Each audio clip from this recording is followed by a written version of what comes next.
father. He asked me if we were living together. What'd you tell him? Yes or no? No. Yes. No. Was the hard part. He gave me a lie detector test. Robert De Niro. Have you ever watched pornographic videos? No. Ben Stiller. There's something about him that's a little off. Meet the parents. Dad seems to like him, don't you think?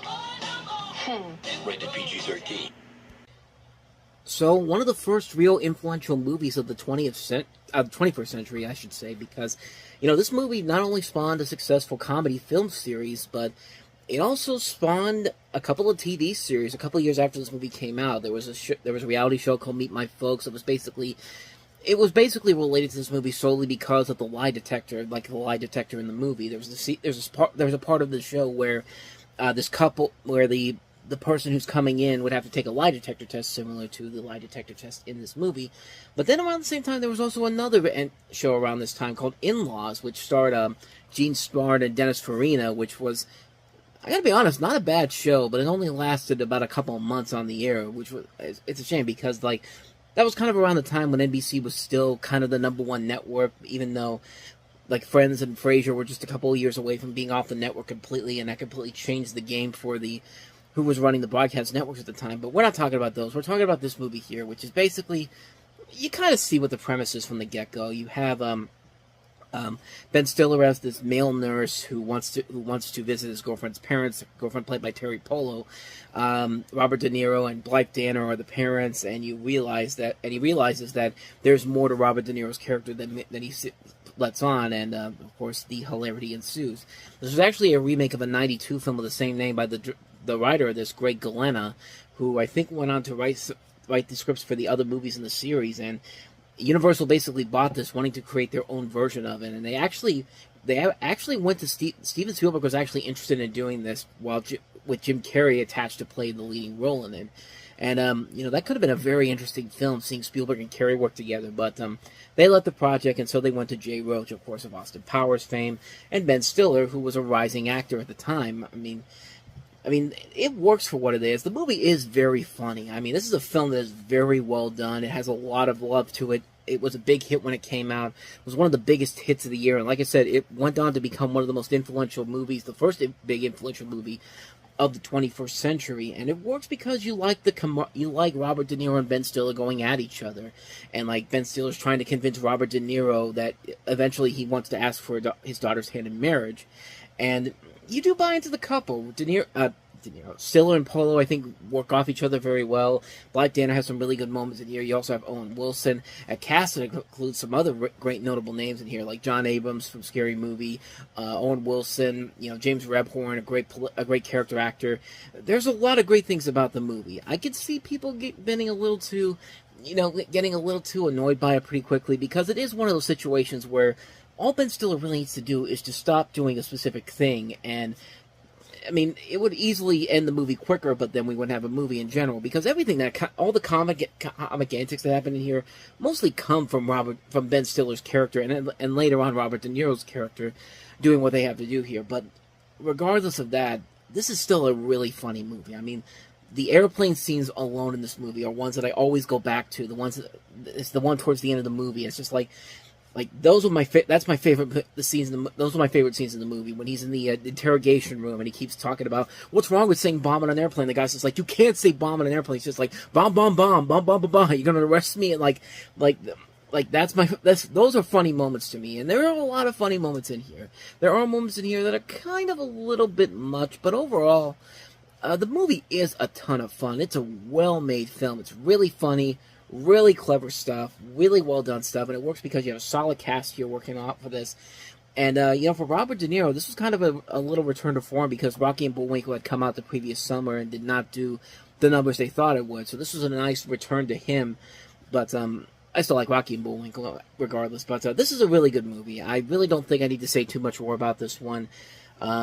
I thought Meet the Fockers was okay, but just a typical comedy sequel, and then the less I have to say about Little Fockers, the better. But we still got 10 years before we have to get to that one. But yeah, not much more to say about this one, Meet the Parents. So let's go ahead and move on to our next movie, and that is Sylvester Stallone in the remake of Get Carter. His brother was murdered. How did he was taken out? Taken out. None of this is your fault. And Jack Carter Everything changes. Why not me? is going to make things right. You don't fix things, Jack. You break things. All of a sudden you care. You're bad, brother. I know I am. Sylvester Stallone. My name is Jack Carter, and you don't want to know me.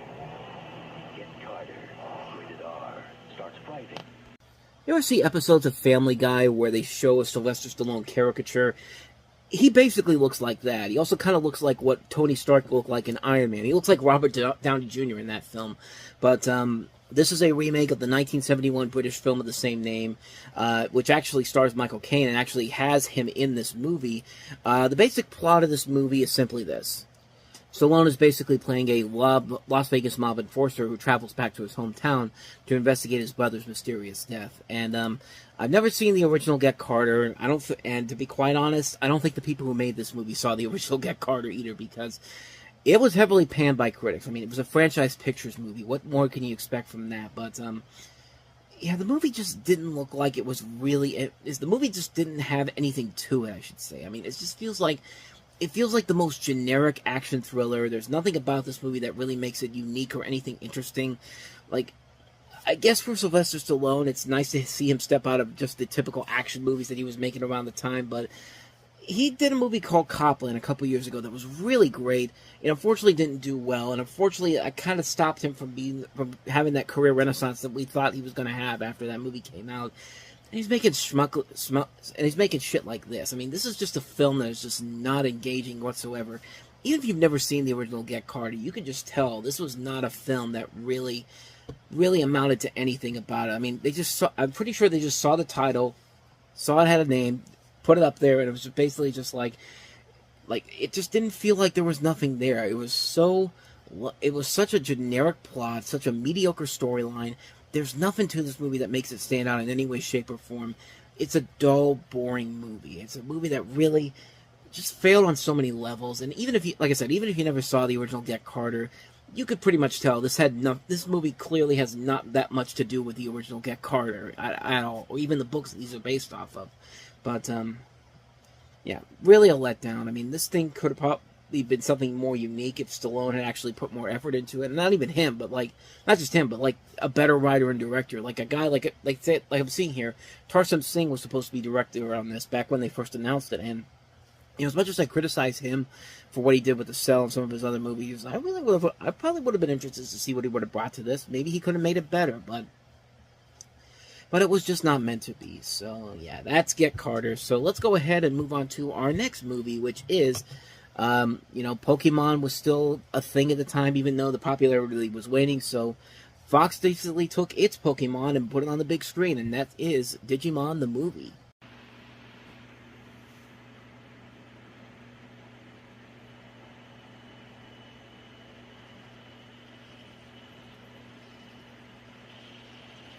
The movie event you've been waiting for is coming to theaters this fall. All right!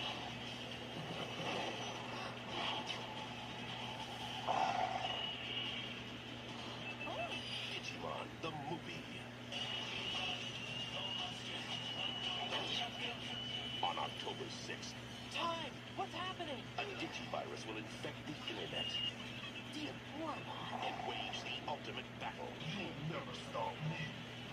Fox Kids presents The best information superhighway ever rest stop. I've gotta go potty. Just hold it. an adventure too big for television, Watch out! where a new team of Digidestined will unite It's all up to you, Digidestin. with stronger, more powerful Digivolutions The Digimon are combining as one. They're Digivolving together. to face their greatest challenge yet. Together we'll squash that bug. Go get him! Take a journey so extreme it can only be experienced on the big screen. He's Digivolving too fast. Hurry, we're running out of time. 7, 6, 5, 4. They're multiplying. 3, 2, 1. Awesome! More juice, Izzy? I just squeezed some onions. Digimon the movie. Coming to theaters this October. To get the inside scoop from the DigiWorld, log on to DigimonMovie.com. I'm not gonna lie, this was one of those movies that when they first announced this movie, I basically wanted to go see. However, the movie theater that I usually went to around that time did not have the movie, and we couldn't find the movie anywhere, so unfortunately, I couldn't see it on the big screen, so I had to wait for VHS for it, but this movie would have been right up my alley, because Digimon was...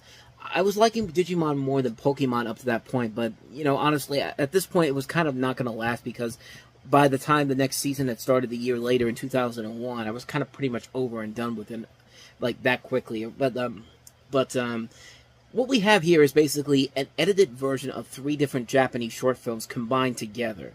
You have a narration with one of the characters, Kari. The first segment features them back when her and her brother Tai were little kids, and they come across a Digimon, and an Agumon, but not the same Agumon that Tai would become friends with. It eventually leads to a fight that occurs downtown between the Digimon and another person, and they raise a fast-growing Digimon from an egg to a large dinosaur, which I just mentioned was Agumon, and escapes from their house, encounters with a battle with a parrot-like Digimon. Kind of comes and goes, and kind of actually doesn't make a whole lot of sense when you consider that in the original first episode of the show, nobody really has any idea what the heck's going on, so this basically is just retconning the fact that, you know, this whole thing doesn't really make a whole lot of sense, but the second segment is basically Tai and Izzy. Izzy finds a computer virus sweeping across the internet, and it's creating a virus all over the internet. This infected Digimon begins to start eating computer information and data, and with the help of the rest of their Digimon friends, including some of their friends from the other part, including Matt and TK, they basically have to stop them from stopping 2 nukes from being launched, one in Colorado and one in Japan, which leads into the third and final segment, which involves the then current iteration of Digimon, which is funny because this trailer, I'm guessing it came out around the time of Pokemon the first movie, because nobody really knew what the second season was going to be at that point. Nobody had been introduced to the characters they were introducing at that time, but in this third installment, you have the third segment, you have Kari and TK following this kid who turns out to be the creator of the virus, and they basically meet up with their friends from the show. They manage to defeat the evil Digimon, who turns out to be Willis's twin Digimon that was affected by the virus following the actions of the second segment. And they basically have to save the world, pretty much. And you can, like I said, it's pretty much cashing in on what Warner Brothers was doing with Pokemon, the first movie, a year ago. So why not Fox get in on the action with their Pokemon Digimon? The one problem that Digimon the movie has compared to the Pokemon films is that Warner Brothers didn't at least truncate 3 different movies into one like Fox did. They trimmed out 40 minutes of 3 different Digimon movies to try to make one single story come together, as one takes place long before the Digidestined even meet, another takes place shortly after the events of Season 1, and the last takes place in the middle of the then-current second season, which was only about a couple weeks old. By doing that, you're creating a lot of plot holes and things that don't really make a whole lot of sense with the new narratives they throw in here. For example, like I said, Kari and Tai raise a Koromon, but it's not the same Koromon that Tai would meet in the Digiworld, which means that those bizarre events in the first episode of the show wouldn't really be that big of a surprise to them, and thus you kind of create a paradox in the plot of the original series. Like, if there really is one segment that really makes this a standout, something that you have to see, it's the second one. The second one, I feel like, has the most merit. It has the bigger, grander scale to it. When you have Tai and Izzy getting everybody back together to face a computer virus affecting the internet, it leads to great animation, a lot of good action sequences, and a really damn good climax with some incredible music to it. I mean, it's such a big part of this movie's legacy that it was actually the fact that this director actually used this for the creation of Summer Wars, which has a very similar plot to it, and it still holds up to this very day. And I just wish the rest of the movie held up as well as that second part, because the first and third parts have some good ideas to it, but the execution and overall trying to work alongside the newly written dialogue just doesn't come together at all. It's a prime example of what happens as an American studio tries to interfere with an anime by trying to one-up the competition and basically just make something that doesn't really make a whole lot of sense. Like, honestly, the best thing about this movie is the second part. It's the one thing I go back to when I think about this movie. Yeah, I gotta sit through a really lackluster first part, and a climax that's in the third act that's really not that great in general, but you could tell there was a lot of potential there, but the studio interference kind of really dinged it in the long run. And, like I said, like, about a year after this movie came out, Digimon was kind of not my thing anymore, which was kind of unfortunate because it just kind of got boring. It's like the same thing every single time. Let's introduce these new Digimon. Let's introduce these new Digidestin. In fact, one of the new creatures in this movie would later go on to become a character in the 3rd season. And it was pretty much just the same thing over and over and over again. It just got really old really fast. Like the thing with Pokemon, at least, you still have at least some enjoyment coming into Pokemon, even if they've been doing the same thing over and over. But there's still something there. You still get invested in the storyline between Ash and these characters. But not with this. I mean, this thing got pretty old pretty quickly. And it's a shame because, I mean, there is potential here. The best thing is that second part, but it's not worth it to see it just for the first and third parts. If you don't, I'm pretty sure you can just find the second part somewhere online, and there's no real reason to go rush out to see this in a movie theater. So, probably at the time, I could have maybe, if I had seen this in theaters, and probably wouldn't have minded so much. But luckily, when I got to see it on home video afterwards, I did remember that second part being the best thing about it. But other than that, though, everything else about it was pretty bland and not memorable whatsoever. It's a real letdown, honestly. So yeah, that's Digimon the movie. So let's go ahead and move on to the next one, which is one of the more interesting movies to come across here. Now, you may have never heard the title of this movie, but once you see the trailer for it, you might get intrigued, just like I was. This is Cyberworld. Is proud to present the next evolution in animation. Welcome to Cyberworld, a futuristic museum of 3-dimensional animated exhibits. Meet your hostess. Name's Fig. I'm the guide. She will take you on an amazing journey. It's showtime.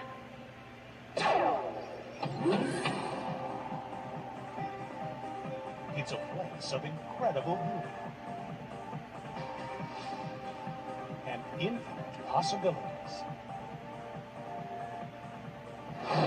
where you'll see some old friends How come I haven't seen you around here before? in a brand new way. What's going on here? I'm so bougie. But the very existence of Cyberworld is being threatened Macaroni! by 3 code-gobbling computer bugs.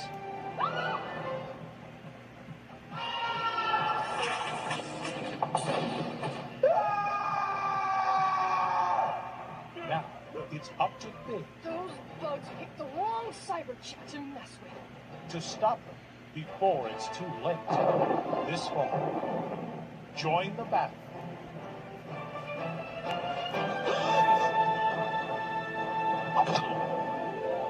You want to watch that aggressive behavior, buddy. Take a journey.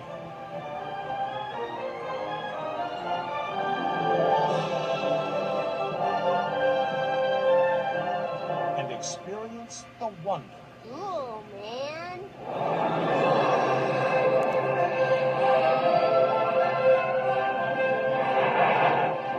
of Cyberworld.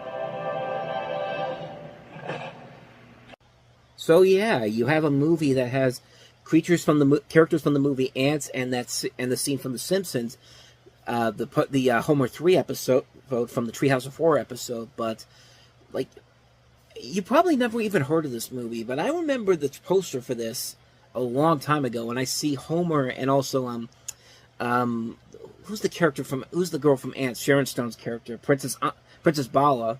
Like, you see him on the poster, it's just like, where did this come from? Like, how come I never heard of this movie? Well, there's probably a good reason for that, but let's kind of run down the plot of this. You have this character named Fig, played by Jenna Elfman, who shows the audience Cyberworld, which is a futuristic museum of infinite possibilities. And meanwhile, you have these 3 computer bugs, played by Matt Frewer and Robert Smith.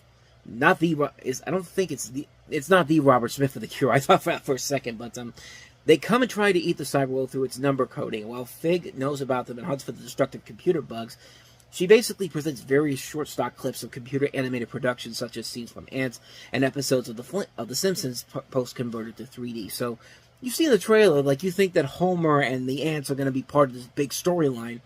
They're really not. I mean, it basically just is telling you this whole movie is kind of completely pointless. But then again, maybe it isn't. I can't really say for certain because I've never seen the movie before, and it's hard to find a copy of this movie anywhere.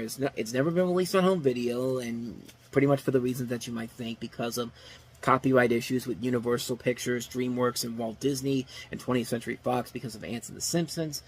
You also get other things like there's a Pet Shop Boys music video that's used in here, but yeah, I don't know. Even if it was something that was actually out there and could be seen, I don't know if I'd be really interested in seeing it, because just knowing that it's just stock clips in general and the trailer pretty much lies to you makes this kind of pointless. I mean, granted, it would be cool to see this in IMAX on a big screen. I think that would be kind of cool to see that Simpsons episode on a big theatrical screen like that. But other than that, though, there's really no reason to make this movie except to just have it be on that big giant IMAX screen, which probably would make it worth it in the long run, but would be something I want to watch again later on if I can't watch it on a big screen like that. But, excuse me. But yeah, the little stuff I've seen from it, it does not look too promising whatsoever. I mean, like I said, the fact that they literally say it's just stock clips and that trailer is basically lying to you, that really kind of hurts the excitement I would have had for it. I mean, I really would have kind of enjoyed it if maybe they kind of incorporated the stock clips into an actual storyline, but it just doesn't sound like that's the case here. And it is one of those it feels like a missed opportunity, honestly, the more I look at it. Like, what this could have really been if they actually had done that, like take these clips from various movies, put them together in a storyline, and you probably would have had something here. But I don't know. Like I said, I haven't seen it before, but it's one of those ones that I feel like probably isn't as good as they make it out to be, and it could be a whole lot better, all things considered. But then again, that's just what it is, unfortunately. But I'm sure there's somewhere out there where I could probably watch it, but I just can't find it right now. So maybe one day. But that's just my quick thoughts on Cyberworld. So let's move on to our next movie, and that is Spike Lee's latest film, Bamboozled. How about raising up? We all act like sound left. When are you going to come into the light? The light. The light. Your hands are just as bloody as mine. Cousins, I want you all to go to your windows. We talking about revolution. Go to your windows and yell out, I am not gonna take it anymore!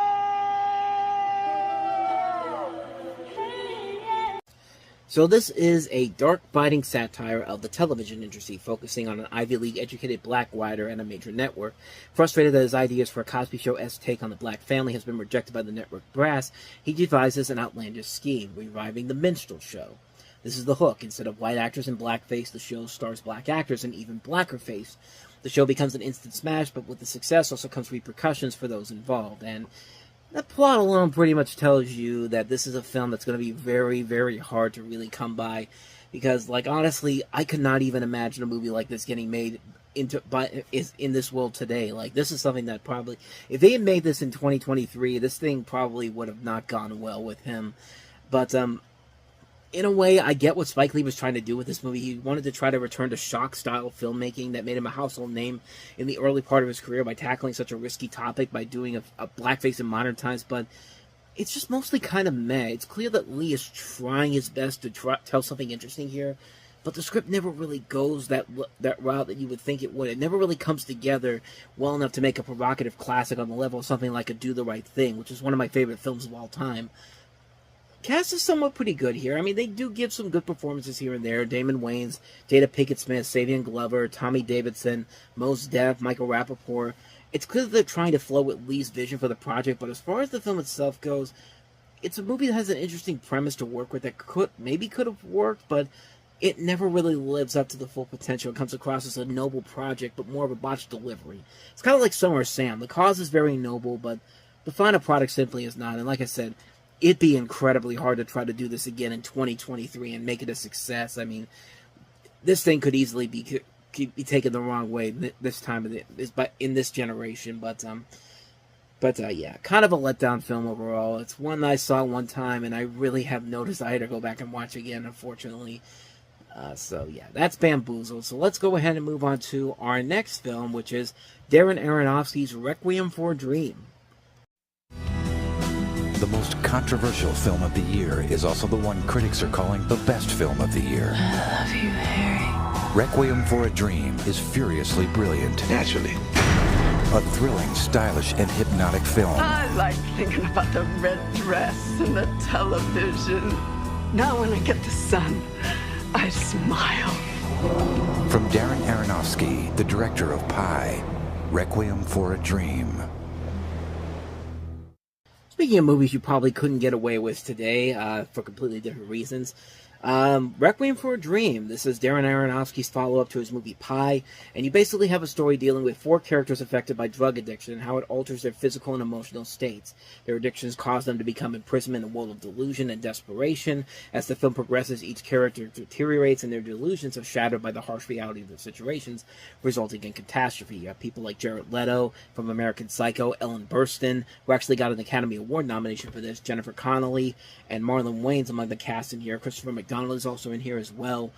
And it's a very disturbing movie, but in a way that works to Darren Aronofsky's advantage. This is one of the things that really makes him work as a director as a whole. Like, the editing in this movie in particular is really well done. There's a lot of scenes where there's like rapid cuts, there's like time lapses that they do here. I mean, these are really, really great scenes that they have in this movie, and it just shows what kind of an ambitious filmmaker that this guy can really be. Yeah, it has a lot of things about it that are really hard to stomach. And I would honestly say it's pretty close to being one of those movies where you say it's great, but then you really don't ever want to watch it again, kind of like a Schindler's List or 12 Years a Slave. Great movies in general, but the subject matter is too much. But I think what does carry it through and makes it something more watchable every time is that you do get invested in the performances, you do get invested in the acting that they do here and the situations that they put themselves in, and it knows exactly what it needs to do to really get under your skin, quite literally. Like, it shows you the hard truths about drug addictions, and like, it's a really well done film on a number of different levels. This is probably one of Darren Aronofsky's classic films, like the ones that definitely come up as one of his best films in general. And really, there's not much more to say about this one. It's a really good, well-made film. I really love this one, and yeah, it's hard to watch at times, but in the end, it becomes worth it when it's all said and done. I think it's a well-made film. Definitely one of the best Aronofsky films by a large margin. So with that said, on to our last movie, and that is Joel Schumacher's Tigerland. Infantry, gentlemen, you will be sent for the war. In a time of conflict, Been in the Army more than 3 months. Most of it in the stockade. one man, so you really can shoot when you want to, When I want to. will fight his own war Let me give you some Army buddy advice. Figure out a way to get out. for what he believes. Can't do this, Buzz. Ain't your army. I believe you could soldier as well as any man in this army, but you won't. Trying to make me a hero. Tigerland, rated R. So this is a war film that takes place during the Vietnam War in 1971. Tigerland was the name of the U.S. Army training camp during the mid-1960s and early 70s. And as often the last stop for new infantrymen on the way to Vietnam, Tigerland was established in a humid and muggy Fort Polk, in order to closely mimic the environmental conditions of South Vietnam. And for Joel Schumacher, this was another one of those movies where he was trying to come back, still trying to come back after what happened with Batman and Robin. And he had 8mm, which was not that great of a film, nor was Flawless with De Niro and Philip Seymour Hoffman. But this, I think, was the closest, it was the first real film that really showed that he was making his way back, because this is a really good, well-made film that does not get the proper respect it deserves. It shows Colin Farrell's potential as an actor, and he's really great in the film. You also have Matthew Davis, Clifton Collins, Shea Wingham, Cole Hauser, and it's a really good, well-made film. It has a lot of gritty aspects to it, and like, it's a very good film. It's a really solid movie, that war film that does not get the proper attention that it deserves, because it really is one of those great little underrated gems. Like, it did not do well at the box office when it came out. It didn't make much of an impact. And for some people, it was considered another big bomb for Schumacher. But it was a film that was well made. It was a movie that did take chances and did have more to it than some of his other works he had done before then. It was definitely a nice return to form for him. But it's unfortunate that this film did not get the proper audience that it deserves, because it definitely is warranted. It as something that you have to see if you want to see the best of Schumacher. I would say that, the more I think about it, this probably is one of his top 5 best movies in general. And the more I think about it, because I'm trying to look at the list here, what would I put there? Probably his best film overall, Falling Down. I really love that movie. Flatliners is another good one. Lost Boys, St. Elmo's Fire, The Clients. Maybe not top 5, but definitely top 10 easily. I mean, it's a good film. I highly recommend checking it out. It's definitely worth a watch. Definitely check it out, Tigerland. Maya Larkin, uncovered an ancient evil. They've contaminated you, Peter. Now she's the only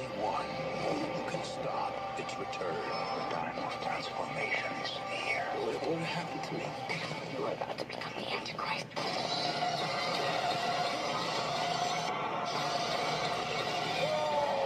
Lost Souls, rated R. Start Friday, October 13th. So you have a story here about a devout Catholic woman played by Winona Ryder who becomes convinced through the decoding of ciphers that a successful writer, played by Ben Chaplin, has been designated by Satan to become an Antichrist. A lot of notable names on this movie, not just with Winona Ryder, as well as the cast. It also includes Philip Baker Hall, Elias Koteas, and John Hurt, but this is produced by Meg Ryan. You would never think that a movie like this would have Meg Ryan's name attached to it in any way, shape, or form. But on top of that, this is actually the directorial debut of Janusz Kaminski. Now, you may not know that name at first, but you've definitely seen his work before. He's done a lot. He's basically been Steven Spielberg's cinematographer since Schindler's List. I mean, he's been the cinematographer for a number of different movies with his more recent work, stuff like The Fabelmans and West Side Story.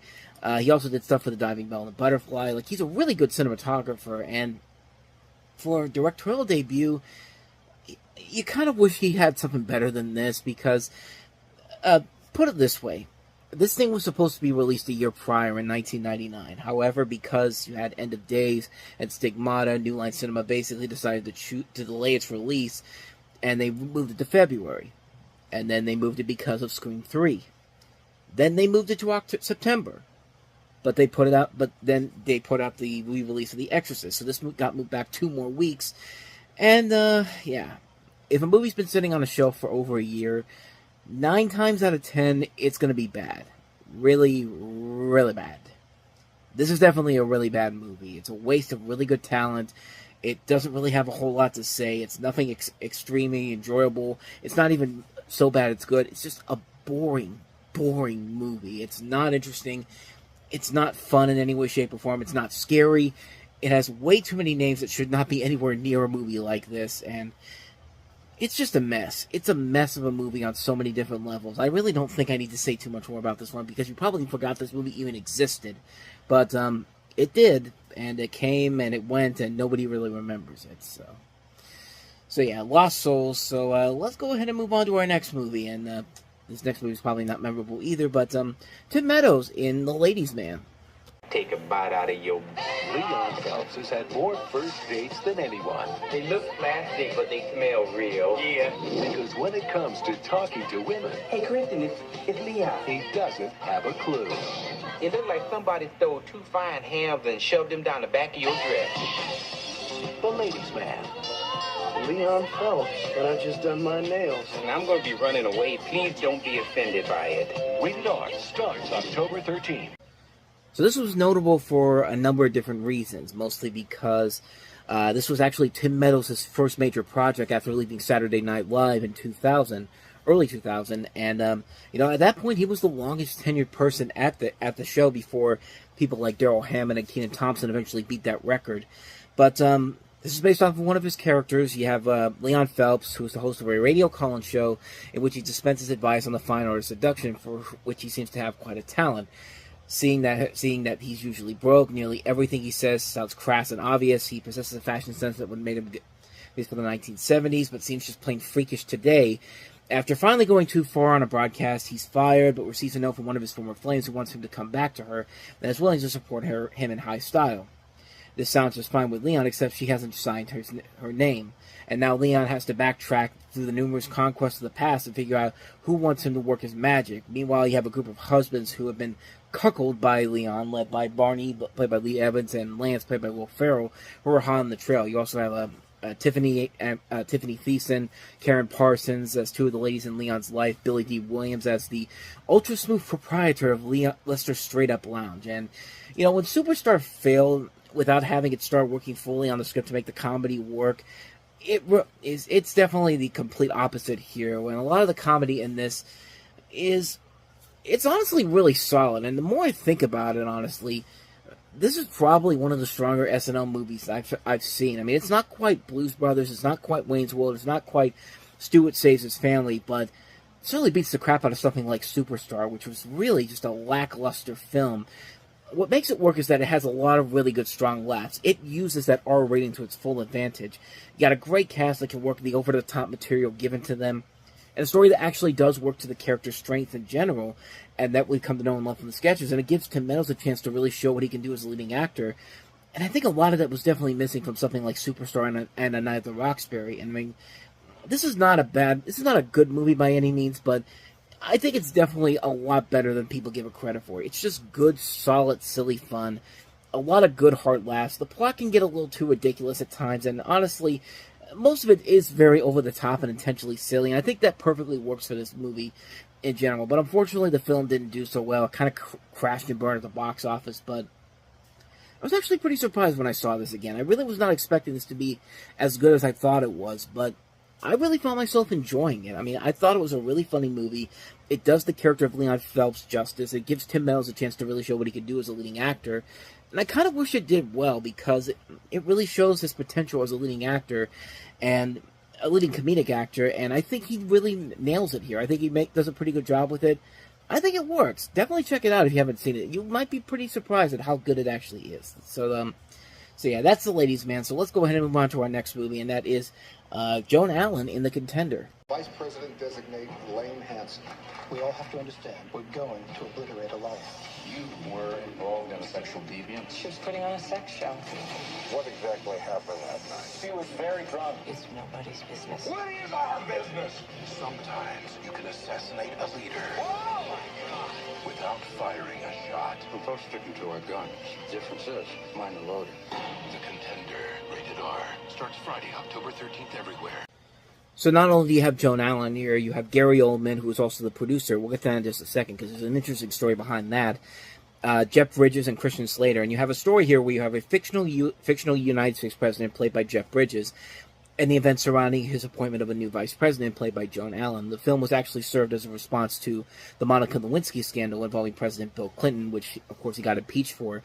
And it then became the subject regarding alterations that displeased Ullman, who was the co-producer on here, even though Josh Allen, I'm thinking of the Buffalo Bills quarterback. Joan Allen was nominated for Best Actress, and Jeff Bridges was also nominated for Best Supporting Actor at the Oscars the following year. But the interesting story behind this is what happened behind the scenes.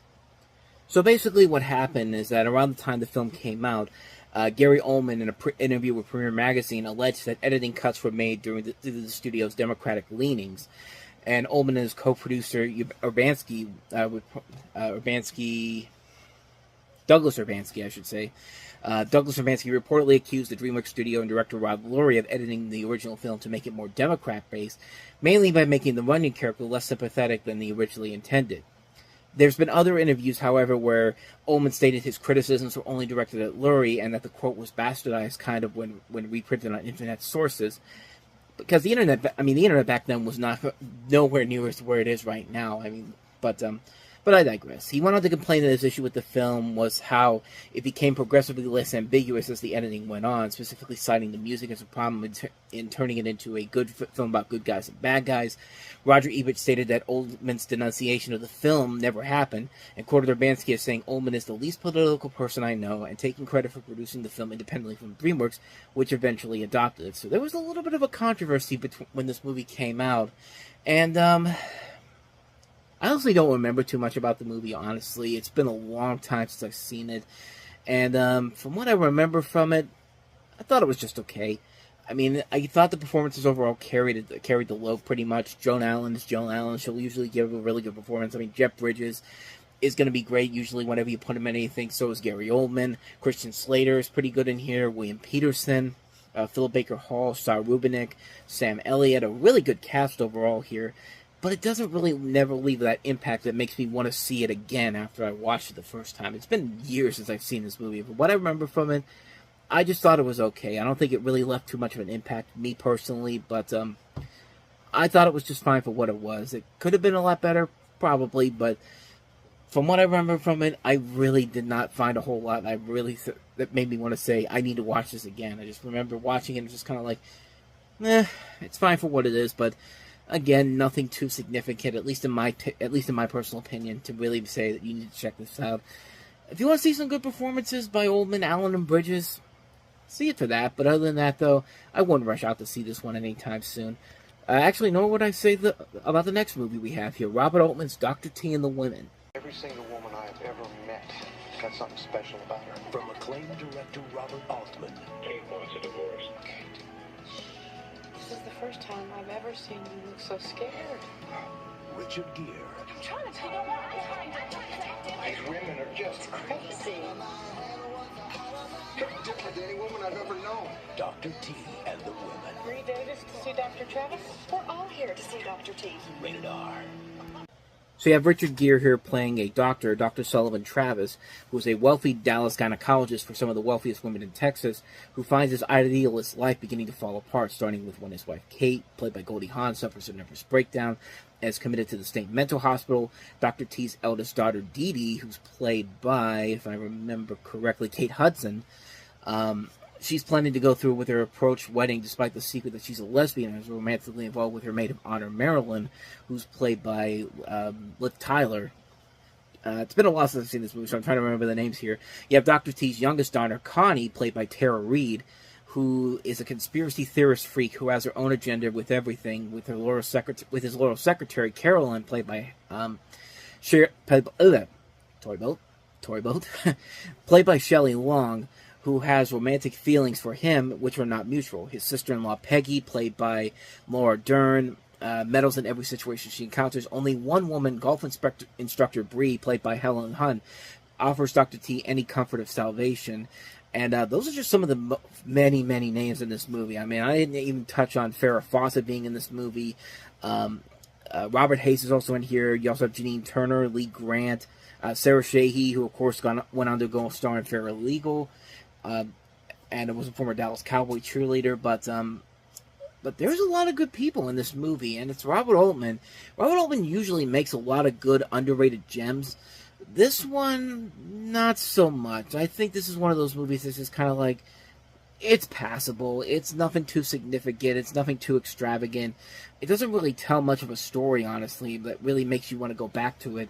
It's just kind of like, it feels like more of a showcase for these actresses to see what they can really do when they're paired up with a notable guy like Richard Gere. But other than that, though, the story doesn't really do anything to really make it stand out or anything. It gets really kind of bland by the end of it. Nobody really has anything in particular to really show what they can do, is what the purpose of this movie's existence is. It's just kind of like, it's there.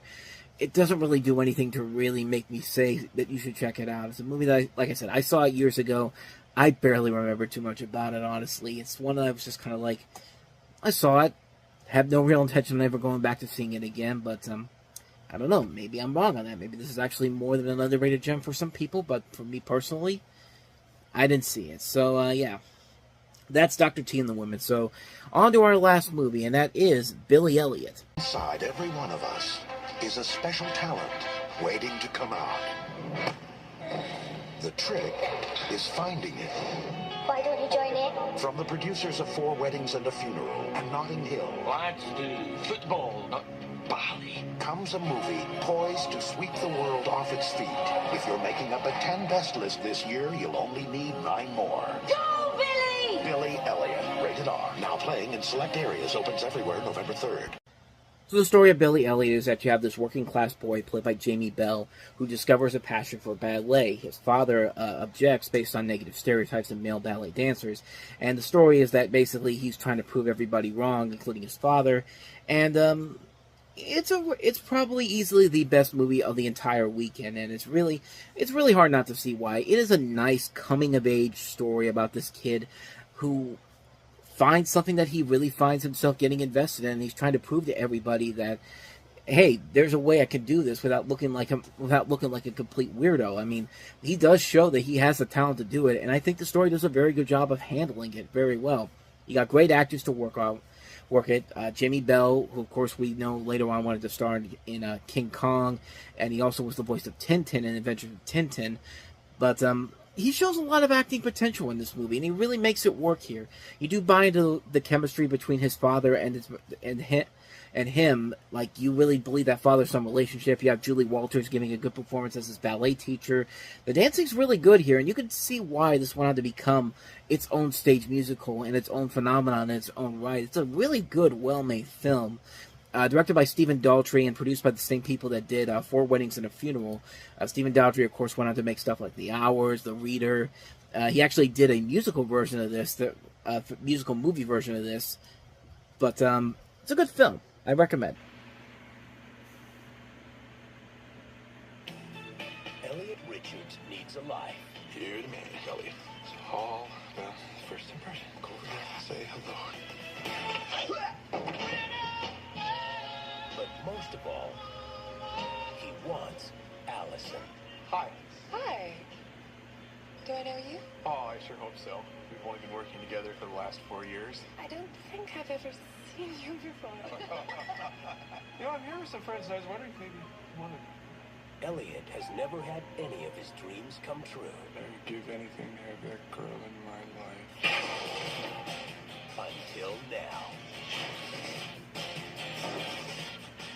Hello. You're very good. I bet you're a whiz with the ladies. Well, let's go someplace quiet so we can talk. okay. What if I told you that I have the power to give you anything and everything you've always dreamed of? Who are you? Promise not to tell anyone? I'm the devil. Yeah, right. I am the devil, Satan, Lucifer, the Prince of Darkness. Well, the Princess of Darkness anyway. Why don't we take a look at the contract? I, the devil, with offices in Purgatory, Hell, and Los Angeles, will give you 7 wishes for one piddling little soul. Oh, is this real? It could be. Sign it, Elliot. Okay. I wish that I were married to Allison and that I were very, very rich and very powerful. You got it. Muy buenos días, señor. ¿Le apetece algo de comer? Como dices, no habla español. Un momento. Realmente estoy hablando español. Hola. Mucho gusto. No, gracias. Soy alérgico a los crustáceos. Elliot may have 7 wishes. You turned me into a drug dealer. What's the big deal? You asked for rich and powerful. But she's not going to give him Back so soon? a chance in hell. Bedazzled. Nobody gets it totally right away. That's why you get 7 wishes. Besides, do I look like somebody who tried to trick you? This is such a really good movie that I don't think got the proper respect it deserved, but it was worth it in the end. It's basically the same story as the original film, except some changes, notable changes. You have a socially awkward worker played by Brendan Fraser, who's given 7 wishes to get the girl of his dreams, played by Frances O'Connor, when he meets up with a very seductive Satan, played by Elizabeth Hurley, that catches his soul. Some of his wishes include being a 7-foot basketball star, a wealthy, powerful man, and a sensitive, caring guy, but as could be expected, the devil must put her own little twist on each of his fantasies. And in the original film, the devil was a guy, Peter Cook, and also it featured Dudley Moore, long before he found success later on in his career with later career with Ten and Arthur and the movies he was making in the early 80s. But like I said, this is a very, very good movie. I was really surprised at how much this movie held up, and really, a lot of it comes from Elizabeth Hurley. I mean, she did not get the proper respect, attention that she did after the Austin Powers movies. In fact, when this movie came out, there was a commercial strike back in 2000, and I guess she and Tiger Woods were the only 2 that were found guilty of working during the strike, and so they were penalized for that. She went to the premiere of this movie when that was happening. But you watch the movie, man. It's basically her movie. I mean, she really shows what true potential she has as a leading actress in a movie, and it's a shame that she didn't really do a whole lot more after this. I mean, in terms of a leading film, I think her next movie that she did after this was Serving Sarah with Matthew Perry, which wasn't that great overall, but she went back to kind of doing more like supporting roles and other things. But she has been a really good actress, and this is one of those movies that really shows her true potential because she perfectly nails this role to a T. And Brendan Fraser is also really good in the movie too. I like he's kind of the straight man in this situation here, and it allows for a lot of really good comedic timing overall. The jokes in here are very funny. It does take a modern edge. It does something radically different compared to the original film. It doesn't just do the same movie over and over again. And it has a great cast to work with. Fraser, Hurley O'Connor, Orlando Jones is in here, Toby Huss, Brian Doyle Murray. A lot of really good talent on board here. And it is a really fun movie. It's a really funny film that really does a lot that's unique on its own merits compared to the original film, like I said. And it certainly isn't up there with some of Harold Ramis's best works overall. I mean, I still think Groundhog Day is his magnum opus, as well as Caddyshack or National Lampoon's Vacation. He's made a lot of great stuff as a director, but this is one of his more underrated films. I really like this movie a whole lot. I like the performances. I like the comedy. I think it is very well done. I think it is very top-notch for the most part. I think they deliver on everything that they promised to handle here. It's a ton of fun, man. I was really surprised at how well this movie held up in the 20-plus years since then, but it's held up pretty well. I would highly recommend checking this one out. It's actually a lot of fun. I really enjoyed this one a lot. You really will like it mostly because of what Elizabeth Hurley brings to the table, but everything else about it is really damn good. I was really impressed with what I saw here, so not much more to say about that one. That's Bedazzled, so let's go ahead and move on to our next movie, and that is Pay It Forward. We don't change the world. You might just squeak by with a C. It's funny. You smell good. Are you sure? Yeah. It's touchy. Give her another chance. From me. It's real. It's okay to say you don't like me that way. How could you ever think that? It's the most surprising motion picture of the year. You look good to me. Kevin Spacey, Helen Hunt, Haley Joel Osment. Pay It Forward. Rated PG-13. Do I strike you as someone falsely nice? You're not even really all that nice. Sneak preview this Saturday. Mostly known for being Haley Joel Osment's big follow-up to The Sixth Sense. You have also Helen Hunt, who was just coming off an Academy Award-winning performance in As Good As It Gets, and Kevin Spacey, who had just won his second Oscar in 5 years. We've seen this story done before. It's basically a story set in Las Vegas, and it chronicles this 11 to 12-year-old kid who launches a goodwill movement known as Pay It Forward. Pay It Forward meaning, an expression for describing the beneficiary of a good deed, repaying the kindness to others rather than paying it back to the original benefactor. Some people also call it serial reciprocity. I don't know if I'm saying that right. Reciprocity. I gotta learn how to say some of these words before I go on here, man. Like, I've been doing that too much lately. I mean, but you get the idea here. Basically, like, you have Haley Joel Osment as the kid, Helen Hunt is alcoholic single mother, and Kevin Spacey is the physically and emotionally scarred social studies teacher, which, boy, that has changed in the last 20 years with Kevin Spacey, but the film itself, it's pretty much a been there, done that story. We've seen this done over and over again. Despite having a good director and Mimi Leader, who just did Deep Impact, and Leslie Dixon, who has gone on to become a prolific writer in her own merits, but there are so many better things that this movie could have been, and it just kind of falls into predictable territory. I mean, it really falls into a lot of stories like this. We've seen them done over, like the inspiring teacher story and the inspiring story about the students and all that, and like trying to get this family together and all that type of stuff. Like, it really does go into places that you've seen done over and over again. And it has the predictable ending that really gets stupider than the more you think about it, but it really is a huge misfire on so many different levels. Like, you do expect so much more with this, with the talent on board here, the director, the writer, the cast. I mean, I covered the three big ones, but you also have people like, Jay Moore is in here, James Caviezel, Angie Dickinson, John Bon Jovi. I mean, these are really, really good people that are involved in this film, and there's just nothing there. It's just a really bland story that we've seen done to death. Nothing new is different about this one. It really is a major letdown in so many different ways. It's a really, really poorly made film that has a really lackluster ending that just kind of makes you angry the more you think about it when it's all said and done. It's just like, you do expect so much more, but sadly you don't get it here, unfortunately. But yeah, that's Pay It Forward for you.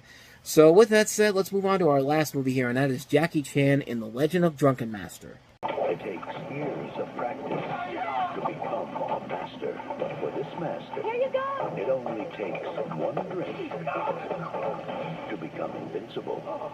Good stuff. Now, it's last call. For the final blow.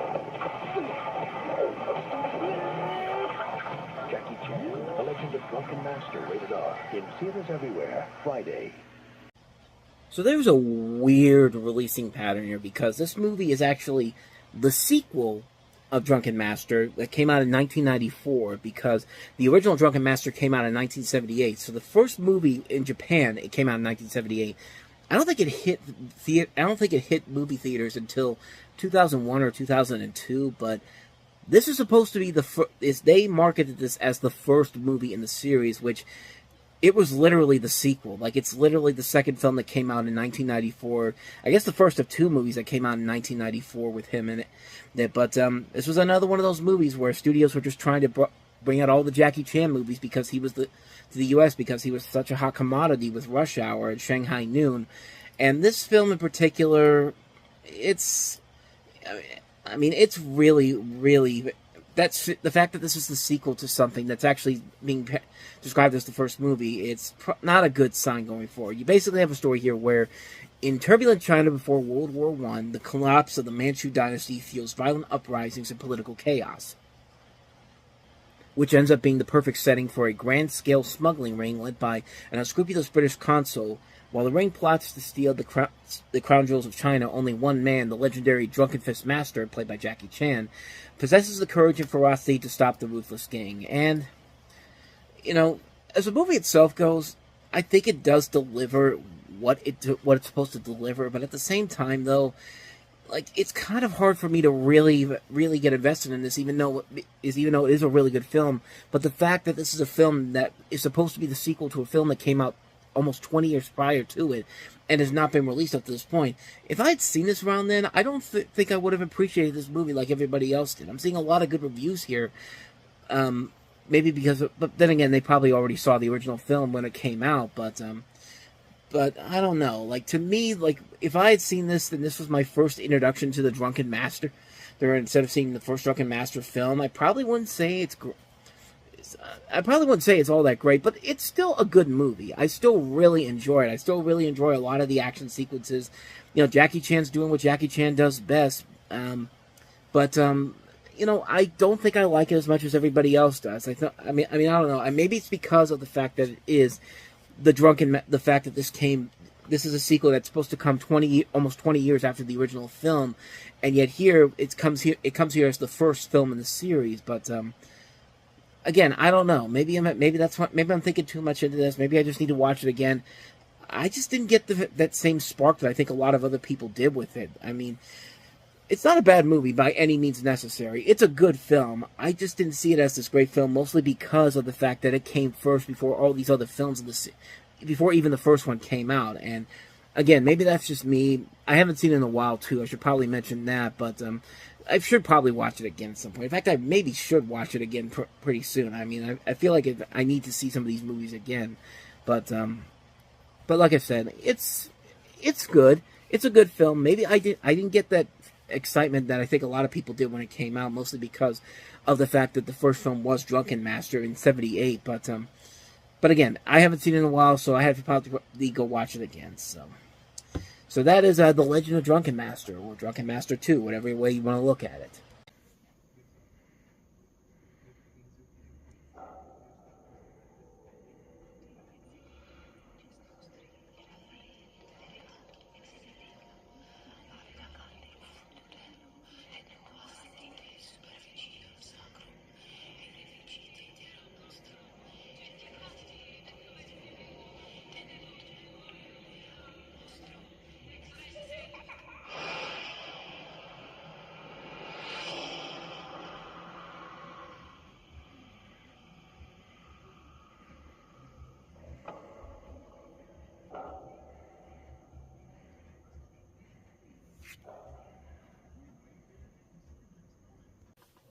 Let that trailer be a perfect example of the really horrible way they sold this movie. You know how the first movie did a good job of making you believe it was actually a real story that happened and not something that was actually made as a scripted storyline?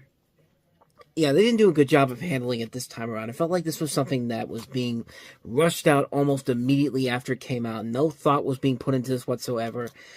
And you could tell because The basic plot of this is that you have a group of people fascinated by the mythology surrounded by the Blair Witch Project. They go into the Black Hills where the original film was shot and experience supernatural phenomenon and psychological unraveling. That's what the plot tells you, but the Blair Witch is barely mentioned in the story, except in things that are obviously altered in post-production. Like, this is a film that was notoriously cut down from what it is. I'm fully convinced that this movie was originally supposed to be its own movie. I mean, they sold this movie as a psychological thriller and a meditation on mass hysteria, but it was significantly altered in post-production, and the director Joe Berlinger would later claim compromised his original vision, and among the changes were a new soundtrack, additional editing, the integration of entirely new sequences that make no sense. It also doesn't help that you have a lot of actors in here that did go on to become actors in their own rights. Of course, Jeffrey Donovan went on to star in Burn Notice and Law and Order. Kim Director, somebody you might be familiar with, as well as Erica Learson. Yeah, they did not do a good job at all selling this movie as anything but nothing but a cash grab of the original movie, of the original Blair Witch Project. Which, the first trailer alone, the first few minutes alone in this movie, where everyone's talking about the Blair Witch Project. You have all these different talk shows, all these different shows and movie reviews talking about the Blair Witch Project and all that stuff. Like, right from the get-go, it's completely lost on what this movie was trying to accomplish. All this movie did, when it was all said and done, was pretty much basically just try to make a quick buck off the original film. Like, you could say, like, there was the Blair Witch sequel that came out not too long ago in 2016. It wasn't a great movie overall, but it at least was trying to do something different with the original Blair Witch Project and try to make us forget about this horrible abomination, which I guess it succeeded, maybe not all the way through, but at least did better than I think most people would have expected to do. Like, it was an actual sequel that was actually trying to do something, but this movie really just fell apart right from the get-go. It was nothing but a straight-up cash grab. Nothing of significance happened in the film. Nothing about the movie makes any sense. The characters are really poorly written. The storyline makes no sense whatsoever. Like, nothing about this movie makes no sense, and it fell apart so quickly. And whatever franchise they were trying to set up here, that was long gone after this movie came out. And, yeah, this is a mess. This is an abomination of a film. Like, so many different levels. It's just a complete missed opportunity on so many different levels. And, like, at least they tried to bring it back with the Blair Witch movie Adam Wingard did, but it didn't work all the way through, but at least it was trying, unlike this abomination, which literally, I'm willing to bet you was an original concept, but it was eventually did it in post-production where they made it the Blair Witch sequel, which it really did not have a whole lot to do with the Blair Witch Project, except just mentioning the Blair Witch Project, but nothing in the major storyline that was going on. It's not a good movie. Bottom line, it's a terrible movie. It's one of the worst horror movies ever made. Not just one of the worst sequels ever made. One of the worst horror movies ever made, period. Plain and simple. So, let's see if we can turn the tide around with our next movie, which is The Little Vampire. He was always afraid of vampires. You have another nightmare? Until the night he met one. I saw you in my dream. That's right. This Halloween, vampires can be friends. Hi, my name's Bob. Kids can be heroes. Tony! Thanks, dude. You saved my life, my hero. And cows can fly. Yes! The Little Vampire, rated PG, starts Friday, October 27th. Not really. You have Jonathan Lipnicki from Stuart Little, who is this boy who's trying to save a young vampire and his family from a ruthless vampire hunter. And you can kind of tell that it's your kind of typical 2000s kids movie. Not necessarily a great movie, but it's not necessarily a bad movie, but certainly not a great movie either. And I guess that's probably the best way to really describe the movie in general, because you kind of expect a lot worse compared to that trailer I just showed you, but when you watch the movie overall, it's not that it's bad, it just doesn't really have that little spark that it really needs to really make something unique and stand out about this. And Jonathan Lipnicki in here kind of going through the Mara Wilson syndrome, where they just put her in movies after Matilda and Mrs. Doubtfire, Miracle on 34th Street, and hope that it's going to become a big success. I guess you could say the thing about Macaulay Culkin, too, because in the early 90s, but, Yeah, after this, Nicky kind of fell off the map, honestly. I mean, he kind of just went on he just kind of left the Hollywood scene and didn't really do anything in particular except for Stuart Little 2. But even after that, it's just kind of like, I guess they were trying to set him up for a movie like this to be the next big thing, and it just didn't work all the way through. I mean, it has some interesting ideas to it. It's not bad per se. It's a kid's movie. I mean, it's nothing too spectacular. It's nothing bad either. I mean, I was expecting a whole lot worse just by that trailer alone, but I guess it's not that bad. So I guess I have to give it that. I mean, for a one-time watch for kids, I think it's fine. But other than that, though, I see no reason why your kid would want to watch this over and over again. So, yeah. With that said, let's move on to our last movie we have here, and that is John Travolta and Lisa Kudrow in Lucky Numbers. Weatherman. You have a good day. Community Man. How old are you, 27? 5. Lucky Man. We're gonna be millionaires! Now everyone wants a piece of Russ. I want half the money, 20%. From the director of You've Got Mail, John Travolta, Lisa Kudrow. You have got to stop buying things from Italy. Lucky Numbers. If it wasn't on a boat, I don't want it. Rated R. Friday, October 27th in theaters everywhere. So, as you see in the trailer, John Travolta plays this weatherman. He's very popular in western Pennsylvania, Harrisburg, Pennsylvania. He's so popular that he owns a snowmobile dealership. He's a very popular weatherman, and he has his own table at the local Denny's. But things start to go awry for him, and he basically ends up having to have a lot of debt to his credit and having to deal with these negative repercussions. So he basically gets together with these other people in an attempt to scam the lottery and plan to win the next jackpot worth $6.4 million. But even that plan goes off the haywire pretty quickly. This was actually based on a real story that happened back in, I believe, 1980 it was, the 1980 Pennsylvania lottery scandal, which basically what happened was all the balls in the three machines, except those numbered 4 and 6, were weighted, meaning that the drawing was almost sure to be a combination of those 3 digits. The scheme was successful in that 666 was drawn on April 24th, 1980. However, the unusual betting patterns altered authorities to the crime. The chief conspirators were sent to prison, and most of the fraudulent acquired winnings were never paid out. So they basically took that idea here. They got the writer, Adam Resnick, who did... He worked on Late Night with David Letterman, and he also wrote Cabin Boy with Chris Elliott and worked on that the show he did with him, Get a Life. So there was a good writer involved in here, and a good cast as well. I mean, John Travolta, Lisa Kudrow, Tim Roth, Ed O'Neill, Michael Rappaport, Bill Pullman, Michael Moore in a very weird, rare, acting performance from him. I mean, Michael Moore, of course, from his documentaries, but it's really weird to see him take on an acting role in this. And I mean, to his credit, he's not bad in here, but honestly, the movie in general is it kind of reminds me a little bit of The Little Vampire. I mean, it's a movie that's been hailed as one of the biggest box office bombs of all time. It was like a $63 million budgeted film and only brought in $11 million in total. So, yeah, this thing kind of crashed and burned, but it's not that it's a bad movie per se, and especially after what John Travolta had to go with in the middle of the summer with Battlefield Earth. I would rather take this over Battlefield Earth any day of the week. I mean, he's actually trying here. He has some funny moments in here. The ideas in here are pretty funny. I like the idea that he's so popular that he has his own table at Denny's. Of all the places you can go to, why would you want your own table at Denny? He's like, I mean, I don't know. Maybe it's because I haven't had Denny's in a while and probably don't really want to have Denny's after a while. It's because I don't remember. Last time I remember, Denny's is not usually the best place to go to when it comes to really good food, and unless you're there late at night. Of course, Denny's is always open 24 hours a day. But I'm going off topic here altogether. But this is Nora Ephron, who directed this movie. She also this was coming after her success with You've Got Mail and Michael, and kind of the beginnings of her. Not really her downfall, but she wasn't making as many movies as she was in the 1990s. She made 5 movies in the 90s, and about maybe 2-3 of them were pretty good. Sleepless in Seattle, You've Got Mail. Michael was and then in the 2000s, she didn't really direct a whole lot, but the 3 movies she made, this is probably the weakest one.